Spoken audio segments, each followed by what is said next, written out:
সবাই কেমন আছো? আশা করছি সবাই ভালো আছে আর আমিও খুব খুব খুব ভালো আছি। তো চলো তোমাদের সাথে একটা পার্সেল নিয়ে চলে আসলাম আবার।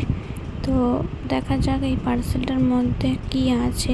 তো পার্সেলটা আনবক্সিং করার জন্য একটা কাঁচি নিয়ে নিয়েছি। তো পার্সেলটা আনবক্সিং করি, তারপর তোমাদের সাথে ওটা শেয়ার করব। তো ছোটো ছোটো ভিডিওগুলি তোমাদের সাথে এখন শেয়ার করছি। এখন আমি কোনো রকম বড় ভিডিও তোমাদের সাথে শেয়ার করতে পারছি না।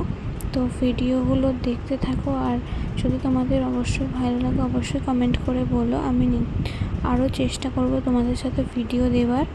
তো আনবক্সিং করা হয়ে গেছে। তো দেখো, এটার মধ্যে একটা বেবি টাওয়াল এসেছিলো, বা বেবি ব্ল্যাঙ্কেটও বলতে পারো। তো কাপড়টা খুবই সুন্দর ছিল আমার।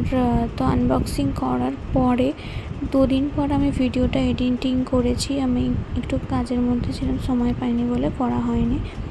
তো দেখো, বেবি ব্ল্যাঙ্কেট বা বেবি টাওয়ালটা খুবই সুন্দর আর খুব সফট ছিল।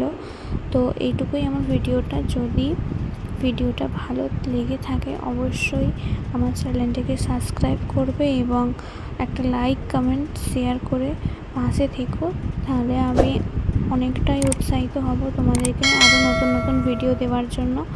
তো এতটুকুই কথা ছিল তোমার সাথে। দেখো, আমি হাত দিয়ে দেখাচ্ছি দুটো, মানে দুদিকে মানে কভার করা যাবে। আর ব্ল্যাঙ্কেট বা টাওয়ালটা একটু বড়ই ছিল, আর একটা মানে মিকি মাউসের মতন একটা স্টিকার লাগানো ছিল। তা দেখতে খুবই ভালো লাগছিল।